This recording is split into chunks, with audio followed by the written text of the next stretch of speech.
আসমা পারভিন, উপাধ্যক্ষ, Burhanuddin post college, Dhaka. ধন্যবাদ sir. বিসমিল্লাহির রহমানির রহিম। আমি আসমা পারভিন, শেখ বুরহানুদ্দিন পোস্ট গ্রাজুয়েট কলেজের উপাধ্যক্ষ এবং আমি অ্যাক্টিং প্রিন্সিপালও ছিলাম, মানে ভারপ্রাপ্ত অধ্যক্ষ ছিলাম। তো এখন আমি যে কথাগুলো আপনাদেরকে বলবো, সবাই অলমোস্ট সব কিছু বলেছেন। আমার শুধু একটাই কথা, একটাই দাবি, সেটা হচ্ছে আমার চাকরির বয়স 28 বছর, এখানে অনেকেরই চাকরির বয়স 28, 30 এরকম হবে। 28 বছর কোনো অপরাধ হলো না, কোনো কিছু হলো না, এখন এমন কি হয়ে গেল যার জন্য আমরা বিরাট অপরাধী হয়ে গেলাম? এটা আমার প্রশ্ন। আর যেটা ট্যাগ লাগানো হয়েছে ফ্যাসিস্টের দোষর, এই একটা কথা বলে ট্যাগ লাগানো হয়েছে, যেটা আপা একটু বললে, ওনার সাথে আমি সম্পূর্ণ একমত।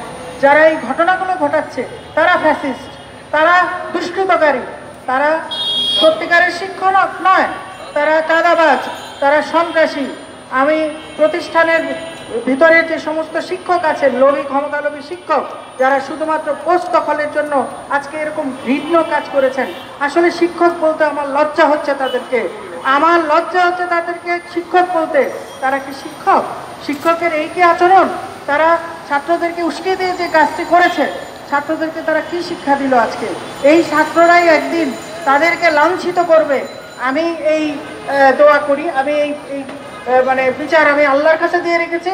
যারা এই ঘটনাগুলো ঘটিয়েছে, আমার সাথে শুধু নয়, বাংলাদেশের সমস্ত জায়গায় সেই সব ছাত্রদেরকে দিয়ে উস্কিয়ে দিয়ে যেসব শিক্ষকরা এই কাজ করেছে, তারা শিক্ষক নয়, তারা সন্ত্রাসী, তারা চাঁদাবাজি, তারা ক্ষমতালোভী এবং তারা দুষ্কৃতকারী। আমি জানি তাদের মধ্যে যারা আছে, যারা বিচারের আওতায়, তাদেরকে আনা অবশ্যই উচিত, কারণ তারা কলেজের যে প্রত্যেকটা প্রতিষ্ঠানে, শিক্ষা প্রতিষ্ঠানের কম বেশি ফান্ড থাকে, সে ফান্ড লুটতরাজ করার জন্য তারা মরিয়া হয়ে উঠেছে এবং তারা বিভিন্নভাবে তারা অ্যাকিউজ, এমন কিছু অপরাধের সাথে তারা জড়িত, তাদেরকে কিন্তু তাদের কোনো ক্ষমা নাই। দুদিন আগে পরে তাদের বিচার হবে। তারা জানতো যে সৎ মানুষ এখানে আসলে সমস্যা হবে, সেজন্যই তারা এটা করেছে। আমি মাত্র দায়িত্ব পালন করেছিলাম 4 মাস 11 দিন। আমি জানি না 4 মাস 11 দিনে আমার কি অপরাধ, কি দুর্নীতি, এটা তারা বের করুক। আমি চাই যেভাবে পারুক তারা বের করুক। যদি না বের করতে পারে, তাহলে যারা করেছে এই কাজ, তাদেরকে আমি শাস্তির আওতায় আনতে চাই। এবং আমি চাই সবাই আপনারা সহযোগিতা করেন। আজকে শিক্ষক জাতির মেরুদণ্ড, কিন্তু সেই মেরুদণ্ড যদি ভেঙে যায়, তাহলে একটা মানুষের কোনো অস্তিত্ব থাকে না, জাতির কোনো অস্তিত্ব থাকবে না। আর আমাদের যে সবচেয়ে দুঃখের বিষয় হলো যে নবপ্রজন্ম, আমরা আর কিছুদিন পরে থাকবো না, আমরা তো চলে যাব, সবাই আমরা চলে যাব। আমাদের একটা সময়ের পর আমাদের খুব বেশি সময় কারণ নেই এখানে চাকরির, আমরা অবসরে চলে যাব। আমরা যখন চাকরি নিয়েছিলাম, তখন আমরা কিন্তু শিক্ষকতা করব, পুরোপুরি শিক্ষকতা করি ব্রত নিয়ে কিন্তু এই প্রতিষ্ঠানে ঢুকেছিলাম। Sheikh Burhanuddin post graduate college ঢাকার বাংলাদেশের বেসরকারি কলেজগুলোর মধ্যে অন্যতম প্রধান একটি কলেজ। এখানে 10,000-এর উপর ছাত্রছাত্রী আছে। আমি 28 বছর চাকরি করছি। সেখানে আমার কোনো রাজনৈতিক কোনোদিন কোনো দলের সাথে আমি ছিলাম না। আমি একজন নন পলিটিক্যাল পার্সন, এটা সবাই জানে, টপ টু বটম সবাই জানে। তারপরেও হঠাৎ এই ষড়যন্ত্র করে যারা এই কাজটি করেছে, বাইরের বহিরাগত সন্ত্রাসীদের সহযোগিতায়, তাদেরকে নিয়ে ভিতরের ক্ষমতালোভী শিক্ষকরা এটা করেছে। আমি জানি তারা এটা করেছে, আমরা সবাই কম বেশি তাদেরকে চিনি। সব প্রতিষ্ঠানে অলমোস্ট একই ধরনের ঘটনা হয়েছে, কিন্তু এর একটা শেষ থাকতে হবে। এখনও আমি মাননীয় প্রধান উপদেষ্টা সহ আমাদের দিদি মহোদয় সবাইকে আমি আন্তরিক ধন্যবাদ জানাচ্ছি আমাদের ইএফ চালু করার জন্য এবং বেতন উদ্যোগ নেওয়ার জন্য, ইএফটি চালুর ব্যাপারে উদ্যোগ নেওয়ার জন্য। এবং এটা যাতে বাস্তবায়ন হয়, কারণ স্যার আমরা এই 6 মাস থেকে এখানে যারা আমরা এসেছি, কেউ কিন্তু আমরা রাস্তায় দাঁড়িয়ে থাকার মতো লোক নয়। আমরা সবাই ঢাকা বিশ্ববিদ্যালয় থেকে পাশ করেছি বা বিভিন্ন পাবলিক বিশ্ববিদ্যালয় থেকে পাশ করে সর্বোচ্চ ডিগ্রি নিয়ে আমরা কিন্তু শিক্ষকতা করতে এসেছি। আমরা কিন্তু রাস্তায় দাঁড়িয়ে থাকার লোক কিন্তু আমরা নই। এবং বিগত এতগুলো বছর, 28 বছর আমি চাকরি করছি, অনেক সরকার এসেছে গিয়েছে, কখনো তো এরকম হয়নি শিক্ষকদের এত অপমান লাঞ্ছনা তো কখনো হয়নি। এটা কেন এবং কাদেরকে দিয়ে করানো হচ্ছে? যারা আমাদের ছাত্রছাত্রী, কোমলমতি ছাত্রছাত্রী, যারা আমাদেরকে ভালো করে চেনেও না, এমন সব ছোট ছোট ছেলেপেলেদেরকে নিয়ে এই কাজগুলি করানো হয়েছে। আজকে ছাত্র শিক্ষকের সম্পর্ক কলুষিত হয়েছে। ধুলায় উলণ্ডিত হয়েছে। এটা অত্যন্ত লজ্জার ব্যাপার। বাবা মার পরে শিক্ষকের স্থান, এটাই তো আমরা শিক্ষা আমরাও পেয়েছিলাম ছোটোবেলায়, এবং আমরাও এই শিক্ষাই তাদেরকে দিয়েছি। কিন্তু এটাই কি তার নিদর্শন? আজকে কি এটাই এই নিদর্শনে আমরা দেখতে পাচ্ছি? তাহলে এই যে শিক্ষা তারা পাচ্ছে যে বাবা মার পরেই শিক্ষকের স্থান, তাহলে যারা শিক্ষককে অপমান অপদস্থ লাঞ্ছিত করতে পারে, যারা জঘন্য ভাষায় গালিগালাজ করে তুই তুকারি করে কথা বলতে পারে, এইসব ছাত্রছাত্রীদেরকে কি শিক্ষা তাহলে দিয়েছি আমরা কি শিক্ষা দিয়েছে? টেনে হিস্টে নামিয়েছে, গায়ে হাত তুলেছে। আমি অত্যন্ত দুঃখের সাথে বলতে চাই, তারা শিক্ষকের গায়ে হাত দিয়েছে, গালি দিয়েছে, বকা দিয়েছে, তার মানে অশ্লীল ল্যাঙ্গুয়েজ ইউজ করেছে, তার মানে তারা ইনডাইরেক্টলি, তারা কিন্তু ইনডাইরেক্টলি আমি বলবো ডিরেক্টলি তারা তাদের বাবা মাকেও অসম্মান করেছে। তা করতে তাদের দ্বিধা হবে না, বিকজ তারা এই শিক্ষায় শিক্ষিত হয়েছে। তারা এই সমস্ত ঘটনার যদি মানে সুষ্ঠু তদন্ত, সুষ্ঠু বিচার না হয়, এই ছেলেমেয়েগুলোকে যদি আবার সঠিকভাবে তাদের শিক্ষায় আমরা ফিরিয়ে নিয়ে আসতে না পারি, তাহলে আমাদের যারা গার্জিয়ান আছেন, আমি তাদের কাছেও আমার প্রশ্ন, আপনারা কি দেখেন ছেলেমেয়েগুলো যে কলেজে আসে বা শিক্ষা প্রতিষ্ঠানে যায়, তারা কি পড়াশোনা করতে যায়? তারা কি প্রতিষ্ঠানে থাকে, ক্লাসে থাকে, না অন্য কোথাও যায়? তারা কাদের সাথে মেশে? এই জিনিসগুলো আপনারা দেখবেন। তারপরে আরও আছে, এই শিক্ষায় আপনারা যদি আজকে খুশি হন আমার ছেলে মেয়ে বিরাট বড় নেতা হয়ে গেছে, অমুক টিচারকে তমুক টিচারকে বের করে দিয়েছে, মেরে ধরে বের করে দিয়েছে, কিন্তু লেখাপড়া ছাড়া যেতে হয় লাভ নেই।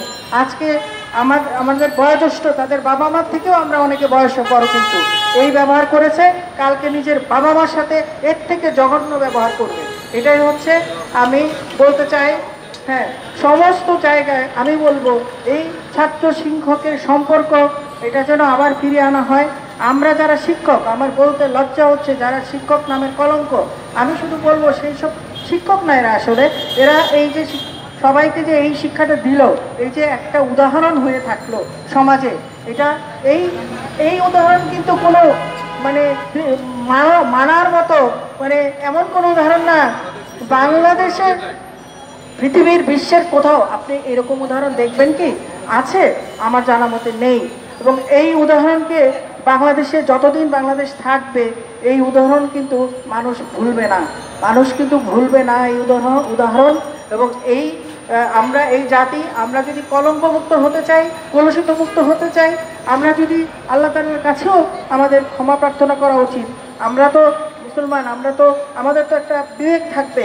আমরা কেন এরকম বনের পশুর মতো কেন আচরণ আমরা করব, এবং যারা করছে তাদেরটাই আমরা মেনে নিব?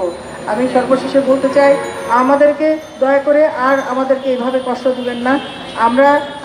আপনারা যারা আছেন এখন সরকারের সর্বোচ্চ উপরে মহলে আছেন, আপনারা যারা বড় বড় পদে আছেন, আপনারাও তো ঢাকা বিশ্ববিদ্যালয়ের মানে ছাত্রছাত্রী ম্যাক্সিমাম, বা বিভিন্ন মানে কি বলবো পাবলিক বিশ্ববিদ্যালয়ের আপনারা তো ছাত্রছাত্রী। আমরা তো ঢাকা বিশ্ববিদ্যালয়ে পড়েছি, আমি নিজে ঢাকা বিশ্ববিদ্যালয় ইংরেজি বিভাগ থেকে আমি অনার্স মাস্টার্স করেছি। আমি তো কোনোদিন এরকম দেখিনি। সেখানে রাজনীতি যার করা করতো, যার না করা করতো না। সেখানে তো জোর করে নিয়ে কোনো কিছু ছিল না। আমি তো নিশ্চিন্ত নির্বিঘ্নে কলেজ ইউনিভার্সিটি পাশ করে এই কলেজে আমি ফার্স্ট হয়ে আমি ঢুকেছিলাম। এত বছর চাকরি করছি, 28 বছর, কোনোদিন তো কোনো কিছু হলো না। হঠাৎ কী হলো, কাদের ইন্সপিরেশনে বা কাদের মানে অঙ্গুলি হেলনে এই ঘটনা ঘটলো আমি জানি না। তো সব কিছুই আমরা মেনে নিয়েছি। সরকার আমাদের যে নির্দেশনা দিবেন তো সেভাবেই আমরা চলবো।